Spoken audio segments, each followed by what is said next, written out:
guys, welcome back to my channel Buzz the Button. My name is Chanchal and in today's class we are going to continue our previous chapter Introduction of Class 11 Microeconomics. मैंने अपनी पिछली class में आपको बताया था कि economy का मतलब क्या होता है और हमारी इकोनॉमी में कौन सी प्रॉब्लम होती हैं जिन्हें हम सेंट्रल प्रॉब्लम्स भी कहते हैं और इकोनॉमिक प्रॉब्लम भी कहते हैं। अब हमने पिछली क्लास में अपने उसके रीजंस पढ़े थे और दो सेंट्रल प्रॉब्लम्स के बारे में पढ़ा था। तो जो आप वहीं से कंटिन्यू करते हैं, जो थर्ड प्रॉब्लम है वो है फॉर होम टू प्रोड्यूस। अब व्हाट टू प्रोड्यूस मैंने आप लोगों को बताया था क्या होता है कि हमें गुड्स को सिलेक्ट करना होता है कि हमारी इकोनॉमी में किन गुड्स की प्रोडक्शन होगी, और हाउ टू प्रोड्यूस में होता है कि हम कौन से किस टेक्नोलॉजी का यूज करेंगे उन गुड्स को प्रोड्यूस करने के लिए। अब फॉर होम टू प्रोड्यूस हमने ये सिलेक्ट कर लिया कि हमें कौन से गुड्स प्रोड्यूस करने हैं, फिर हमने ये तो सिलेक्ट किया ही नहीं कि हमें किन के लिए ये गुड्स प्रोड्यूस करने हैं। तो ये प्रॉब्लम है फॉर होम टू प्रोड्यूस। हमें नाम से पता चल रहा है कि हम गुड्स को किन के लिए प्रोड्यूस करें, यानी कि हमारी सोसाइटी में हमें एक ऐसे कैटेगरी को चूज करना होता है जिनके लिए वो गुड्स प्रोड्यूस किए जाएंगे, यानी कि वो गुड्स रिच के लिए प्रोड्यूस किए जाएं या पुअर के लिए प्रोड्यूस किए जाएं। यानी कि हम अपनी इकोनॉमी में रिच के लिए ज्यादा प्रोड्यूस करें और पुअर के लिए कम, और या फिर पुअर के लिए ज्यादा प्रोड्यूस करें या रिच के लिए कम। जैसे फॉर एग्जाम्पल हम कोई लग्जूरियस कार बना रहे हैं, राइट। तो अब हम ये डिसाइड करेंगे कि वो जो कार की प्रोडक्शन है वो कितनी की जाए। हम ये देखेंगे इस कंट्री में इस कार को परचेज करने वाले, यानी कि इस कंट्री में कितने लोगों की परचेजिंग कैपेसिटी है उस गाड़ी को परचेज करने के लिए, ठीक है ना। उसके अकॉर्डिंग हम उसकी प्रोडक्शन करेंगे।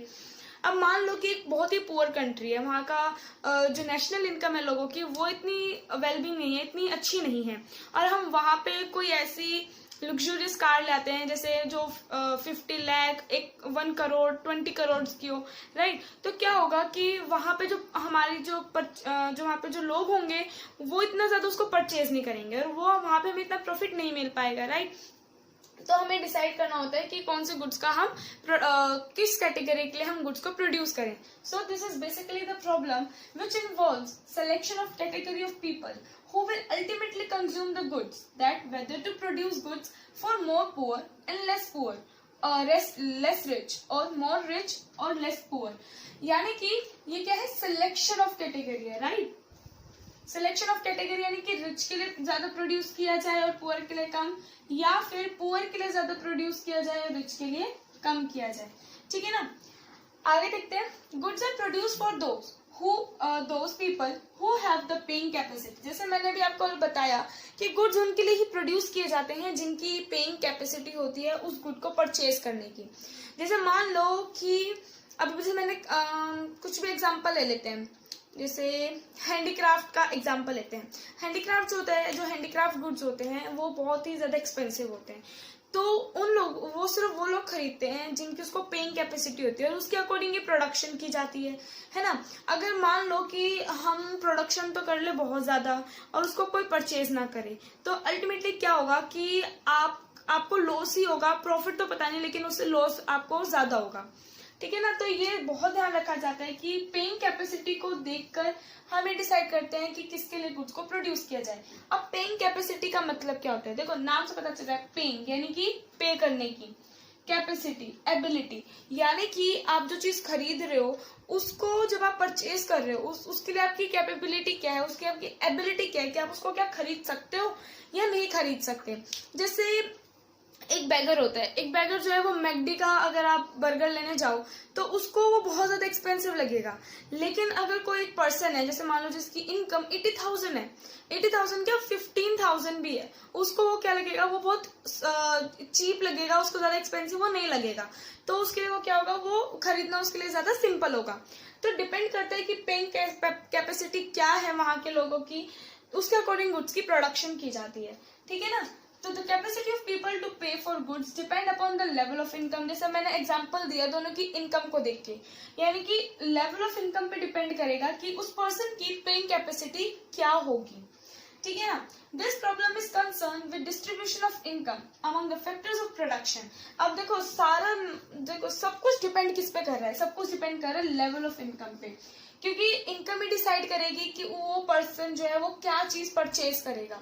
अगर वो पर्सन जो है वो अंबानी जैसा होगा, ठीक है, अमिताभ बच्चन जैसा होगा, यानी कि जो बहुत रिच होते हैं उनके जैसा होगा, तो उनके लिए महंगी चीज खरीदना कुछ बड़ी बात नहीं होगी, बल्कि वो उनको महंगी चीज खरीदना ज्यादा पसंद होगा।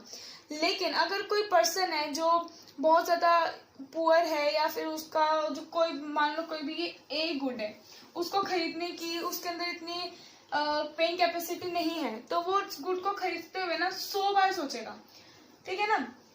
तो सब कुछ किस पे डिपेंड कर रहा है, लेवल ऑफ इनकम पे। तो ये प्रॉब्लम जो है ना, ये डिस्ट्रीब्यूशन ऑफ इनकम को कंसर्न करती है। यानी कि इसमें हम देखते हैं कि डिस्ट्रीब्यूशन ऑफ इनकम क्या है basically among the factors of production. Factors of production मैंने आपको बताया था क्या होते हैं, लैंड, लेबर, कैपिटल, एंटरप्रेन्योर और रॉ मटेरियल, है ना। तो ये मैंने आपको बताए थे।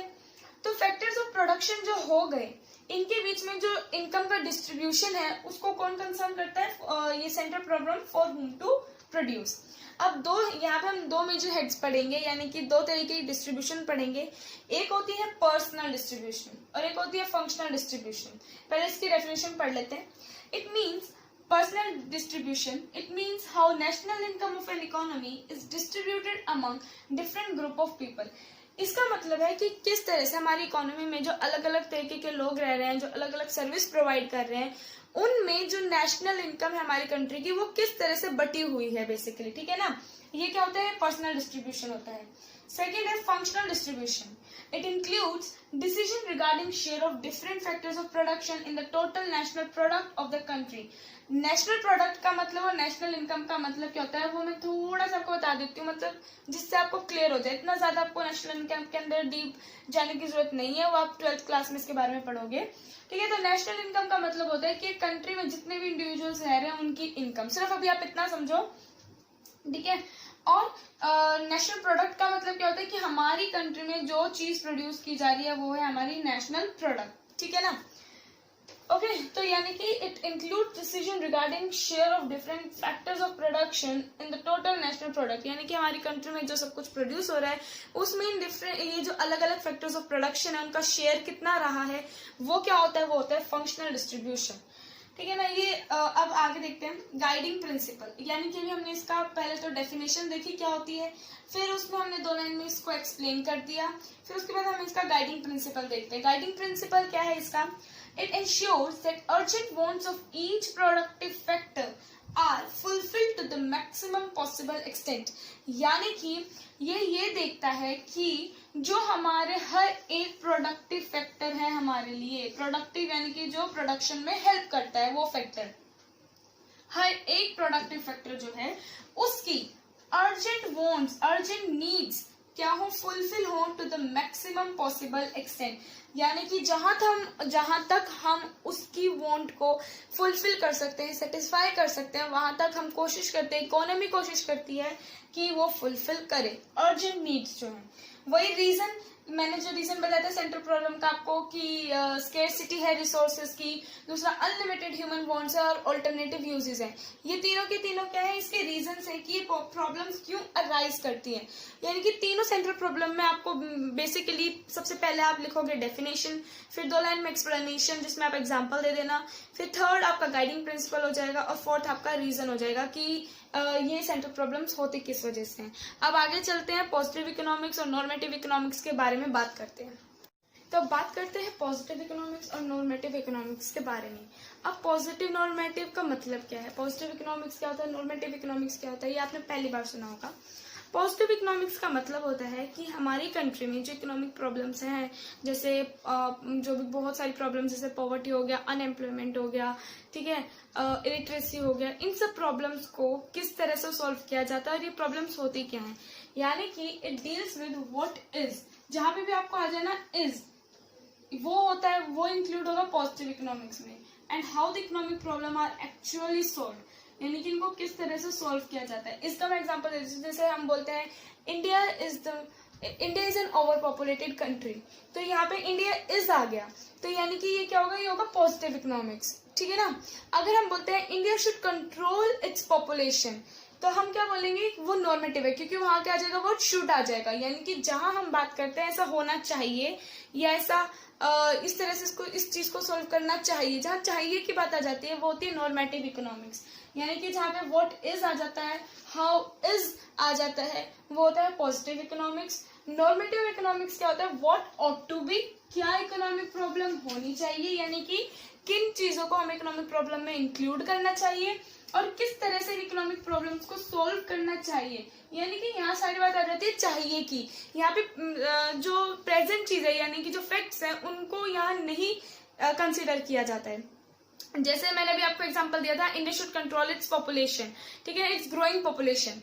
तो क्या होगा, यहाँ पे शुड आ गया, तो शुड क्या होगा, नॉर्मेटिव इकोनॉमिक्स। और India is an over populated country, वो क्या होगा, पॉजिटिव इकोनॉमिक्स, ठीक है ना। तो व्हाट इज, प्रॉब्लम क्या है और किस तरह से सॉल्व करना, किस तरह से इसको सॉल्व किया जाता है, वो है पॉजिटिव इकोनॉमिक्स।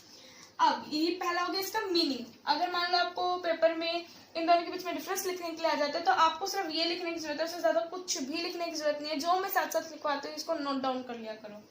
वेरिफिकेशन, यानी कि हम इसको किस तरह से वेरीफाई करेंगे कि ये बात सच है या गलत।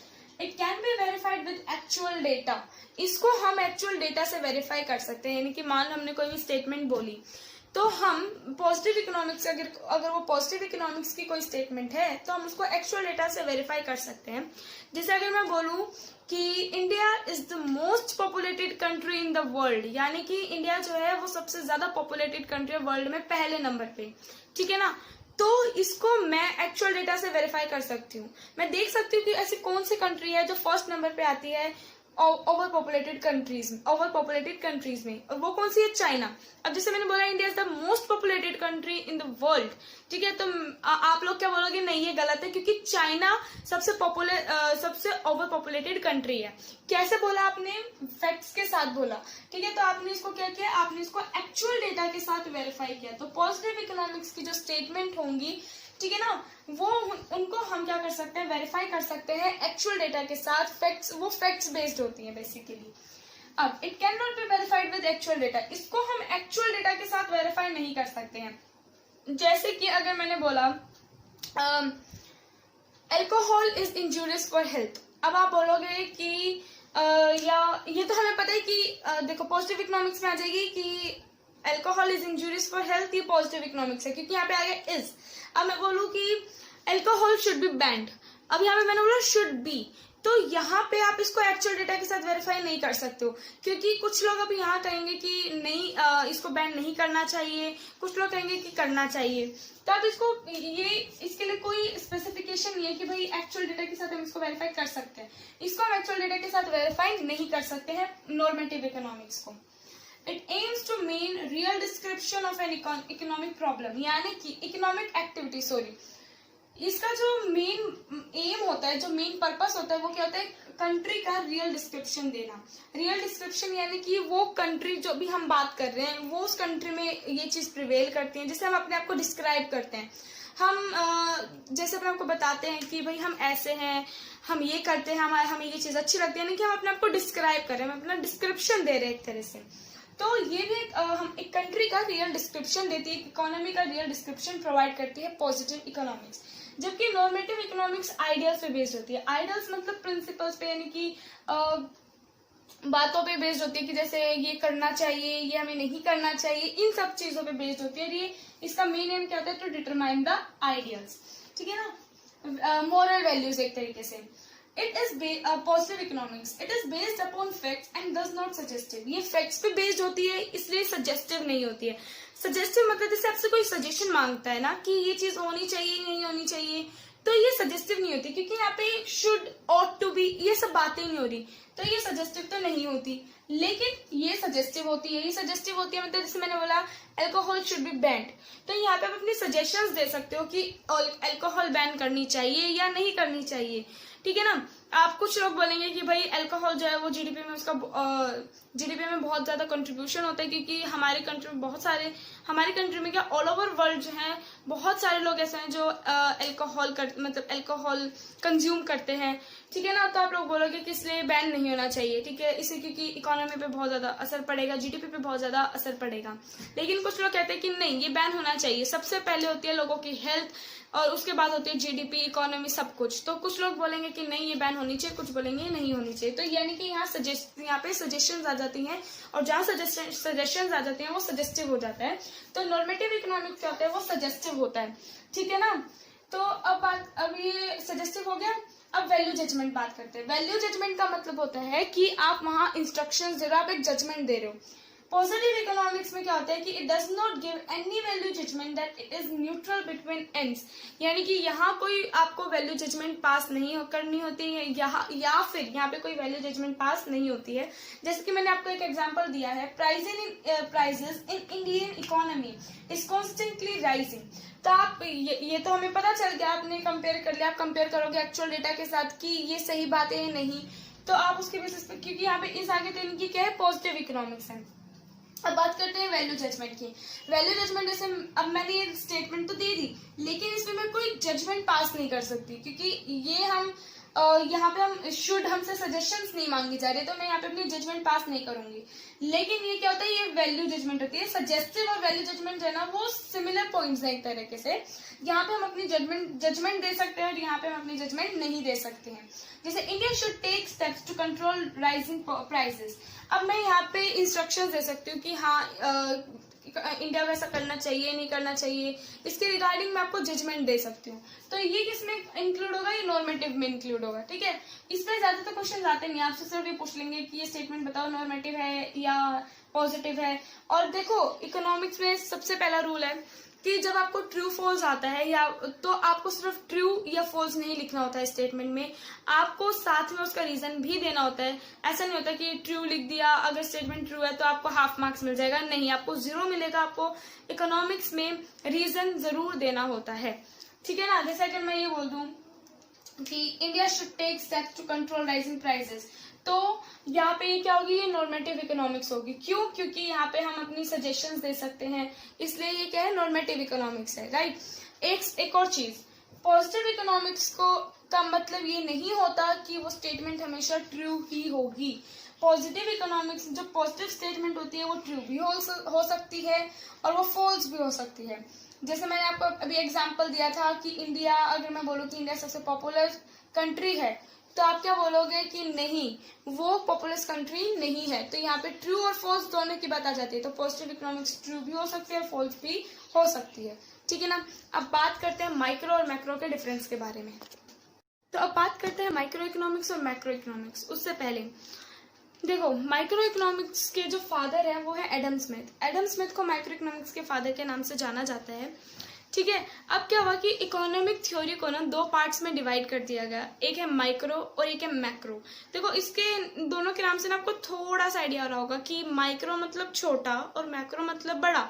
इनकी माइक्रो में कम चीजें आएंगी और मैक्रो में ज्यादा चीजें आएंगी, ठीक है ना। तो माइक्रो इकोनॉमिक्स की पहले बात करते हैं। Micro economics is that part of economic theory which studies economic behaviour of an individual. यानी कि माइक्रो इकोनॉमिक्स वो पार्ट इकोनॉमिक थ्योरी का जो इंडिविजुअल बिहेवियर को स्टडी करता है। यानी कि जो इंडिविजुअल का इकोनॉमिक बिहेवियर है उसको कौन स्टडी करता है, माइक्रो इकोनॉमिक्स। यानी कि इंडिविजुअल किस पे खर्च करेगा, यानी कि हर चीज इंडिविजुअल से रिलेटेड होती है, ठीक है।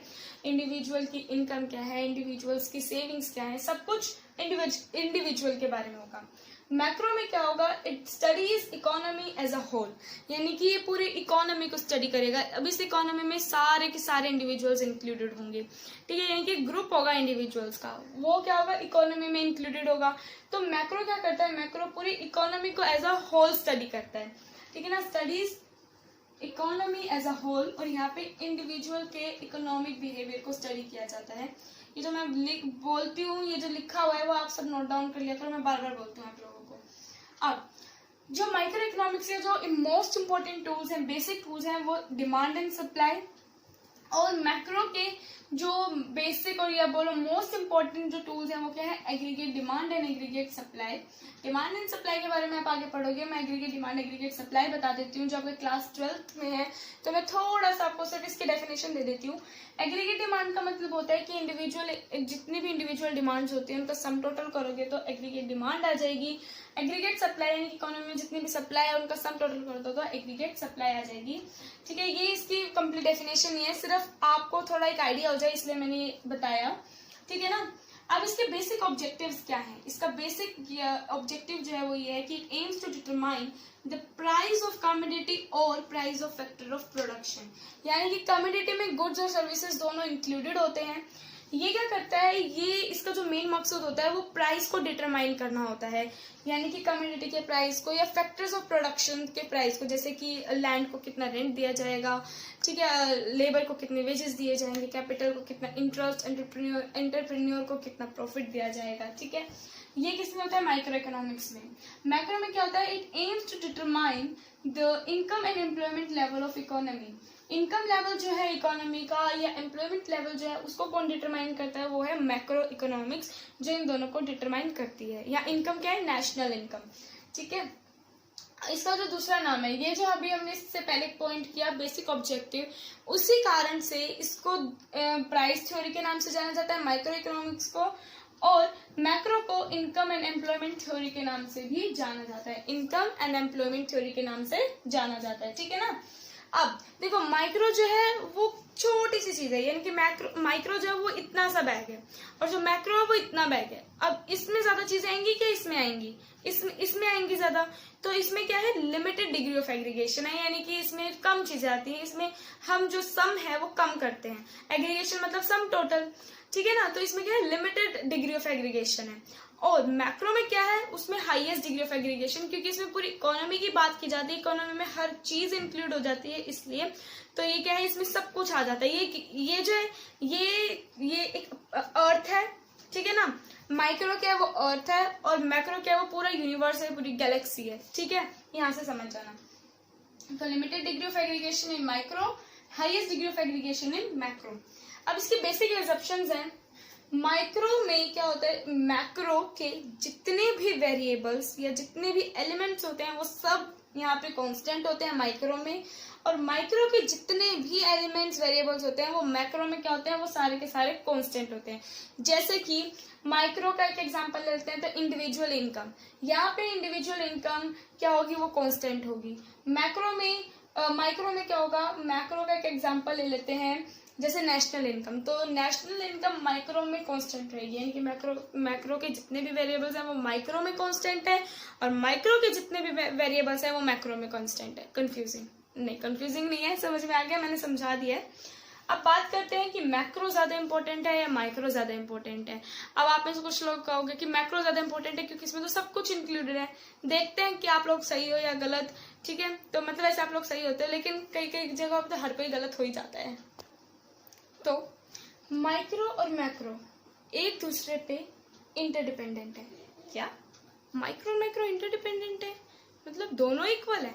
ऐसा कैसे हो सकता है भाई, बड़ी चीज तो ज्यादा इंपॉर्टेंट होती है। नहीं, यही तो, माइक्रो और मैक्रो दोनों एक दूसरे पे इंटरडिपेंडेंट है। देखते हैं कैसे। पहले हम बात करेंगे कि मैक्रो माइक्रो पे कैसे इंटरडिपेंडेंट है। ठीक है ना, इंटरडिपेंडेंट मतलब कैसे उस पर डिपेंड करता है। देखो एग्रीगेट डिमांड जो है वो मैक्रो का कॉन्सेप्ट है, राइट। एग्रीगेट डिमांड जो है वो मैक्रो का कॉन्सेप्ट है।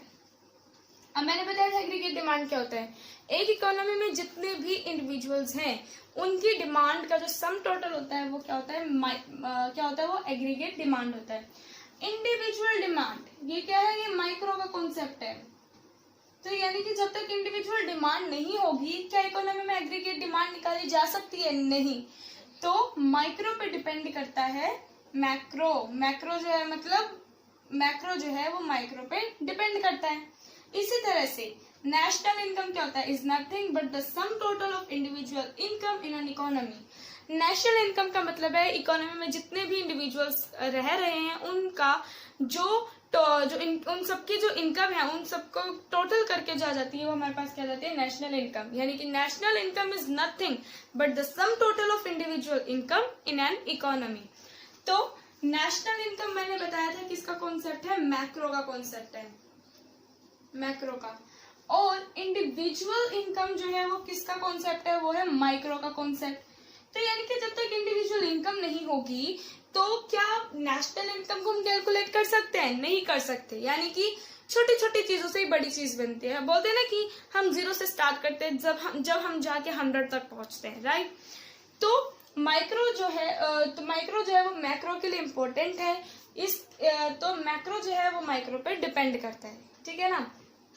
अब बात करते हैं कि माइक्रो मैक्रो पे कैसे डिपेंड करता है। अभी तक हमने बात की कि मैक्रो डिपेंड्स अपॉन माइक्रो, अब हम बात करेंगे माइक्रो डिपेंड्स अपॉन मैक्रो।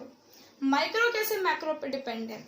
अब एक बात बताओ, जैसे आपने साइंस में 10th क्लास तक आपने वो सारे लॉज पढ़े होंगे, तो जब वो लॉ बनते हैं सबसे पहले क्या होता है, किसी चीज को ऑब्जर्व किया जाता है, ऑब्जर्व करने के बाद हम एक कंक्लूजन देते हैं, और जब हम किसी चीज को ऑब्जर्व करते हैं तो हम एक ग्रुप को ऑब्जर्व करते हैं बेसिकली, राइट। तो जब जाके हमारे पास एक ऑब्जर्वेशन आती, हम ऑब्जर्व करते हैं, हमारे पास एक रिजल्ट निकल कर आता है, तब जाके हमारे पास एक लॉ बनता है।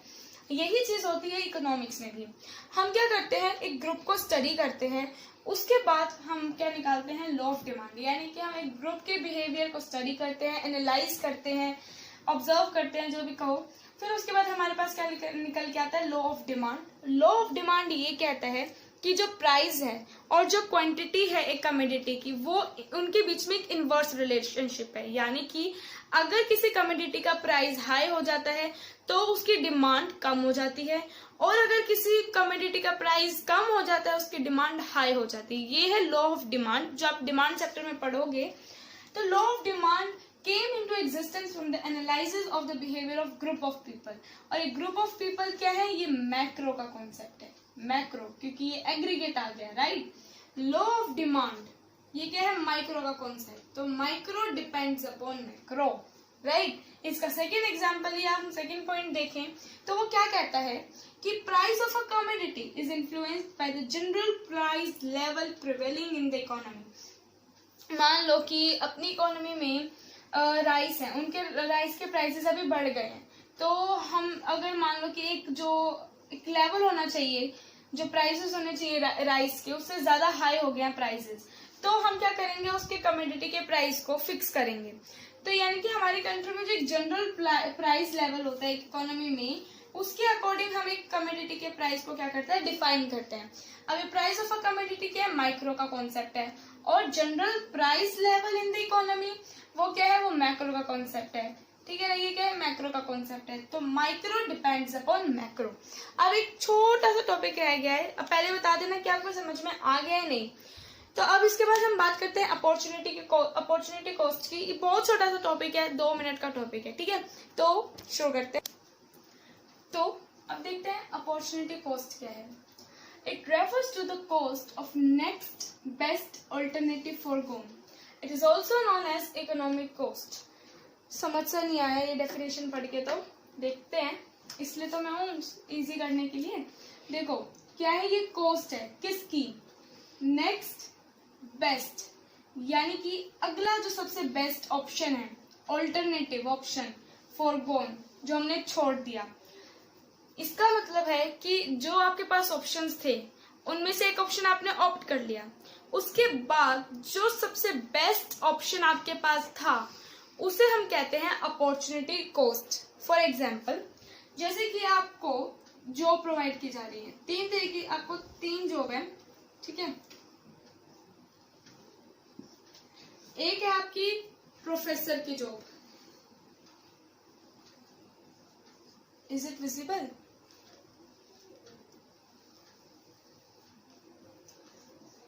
एक है आपकी प्रोफेसर की जॉब, एक है आपकी टीचर की जॉब,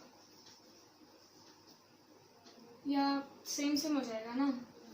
नेक्स्ट ले लेते हैं, जैसे एक एमएनसी में आपके मैनेजर की जॉब है, आपको कोई एमएनसी है उसमें आपको मैनेजर की जॉब मिल रही है, राइट। और उससे और कोई और जॉब मिल रही है आपको, मान लो किसी कंपनी में, एक छोटी सी कंपनी है, उसमें आपको मिल रही है मान लो कोई भी जॉब मिल रही है, सीईओ की जॉब मिल रही है, और एक आपको यहाँ पे मिल रही है चार्टर अकाउंटेंट की जॉब।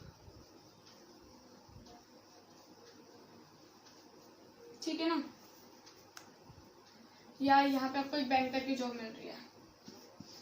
ठीक है, हो गया। यहाँ पे आपको दिए जा रहे हैं 1 लाख रुपीज।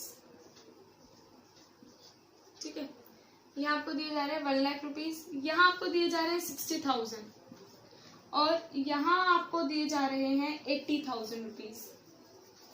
ठीक है ना, यानी कि एमएनसी में मैनेजर के लिए आपको दिए जा रहे हैं 1 लाख रुपीज, यहाँ पे आपको दिए जा रहे हैं 60,000 और यहाँ आपको दिए जा रहे हैं 80,000। तो आप क्या करोगे, आप इसको, इन सब में से जो बेस्ट आपको सूट कर रही है, ये आपको कौन सी कर रही है, ये मैनेजर वाली जॉब, तो आपने क्या ले ली, ये मैनेजर वाली जॉब ऑप्ट कर ली है। ठीक है ना, आपने बोला कि भाई मैं एमएनसी में मैनेजर बन जाऊंगी। अब इससे जो बेस्ट था, यानी कि अब आपने ये ऑप्ट कर लिया, इसके बाद जो आपके लिए बेस्ट ऑप्शन था वो कौन सा था, वो था ये 80,000 रुपीज वाला। ठीक है, तो इस मैनेजर की पोस्ट के लिए जो आपने ये ऑप्ट किया है, उसकी जो अपॉर्चुनिटी कॉस्ट है, यानी कि इस मैनेजर पे जो आपने मैनेजर बनना ऑप्ट किया, उसकी जो अपॉर्चुनिटी कॉस्ट होगी वो होगी 80,000 किसकी, चार्टर अकाउंटेंट की। क्यों, क्योंकि वो क्या कहता है, opportunity cost it is the cost of next best alternative forgone, जो आपने सेक्रीफाइस कर दिया, जो आपने छोड़ दिया। ठीक है, वो क्या होगा, आपकी अपॉर्चुनिटी कॉस्ट होगी, यानी कि इसकी जो अपॉर्चुनिटी कॉस्ट है वो क्या है, ये है। समझ में आया अपॉर्चुनिटी कॉस्ट क्या है, कि जो आपके पास अगला बेस्ट ऑप्शन था जो आपने छोड़ दिया, वो क्या है, वो है opportunity cost. So hope you like this video. ये चैप्टर यहीं पे खत्म होता है। अगर आपको वीडियो पसंद आई तो मेरी वीडियो को लाइक, शेयर, सब्सक्राइब कर देना और बेल आइकन को भी प्रेस करना मत भूलना, ताकि आपको मेरे लेटेस्ट वीडियोस के नोटिफिकेशंस मिलते रहे। और अगर आपको कोई भी प्रॉब्लम हो तो आप कमेंट बॉक्स में पूछ सकते हो मुझसे। तब तक के लिए बाय बाय, मिलते हैं नेक्स्ट वीडियो में।